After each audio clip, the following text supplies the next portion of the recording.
Hi everyone, আমি শিখা। বিকালে একদম টোটো করে বেরিয়ে গেছি আর বিউটিশিয়ান ক্লাসে এসে দেখি ম্যামে একটা কাস্টমার চলে এসেছে হেয়ার স্মুথনিং করানোর জন্য, আর ম্যাম স্টার্ট করে দিয়েছেন।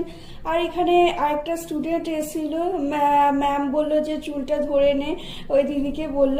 আর এখানে লোরিয়াল কোম্পানি প্রোডাক্ট নিয়ে এখানে ম্যাম ক্রিমটাকে ভালো মতো করে চুলের মধ্যে ড্যাব ড্যাব করে ব্রাশ দিয়ে লাগাচ্ছিল, লাগিয়ে নিয়ে মাসাজ করে নিয়ে কাস্টমারকে বললো 30 মিনিট ওয়েট করতে। আর এখানে দিদি শ্যাম্পু স্টেশনে নিয়ে গিয়ে কাস্টমারকে ওয়াশ করিয়ে দিল।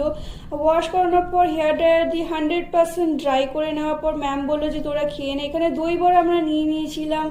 আর এখানে খাওয়ার পর ম্যাম শুরু করে দিলেন হেয়ার স্ট্রেটনিং। আর স্ট্রেটনিং এর পর চুলটা আলাদা একটা গ্লেজ আর স্মুথ হয়ে গেছিল। এখানে স্মুথনিং এর আগের লুকটা জাস্ট দেখো, আর স্মুথনিং এর পরের লুকটা জাস্ট দেখো কতটা গ্লেজ আছে। আমার ইউটিউব চ্যানেলটাকে সাবস্ক্রাইব করে দিও আর ফেসবুক পেজটাকে ফলো করতে ভুলো না।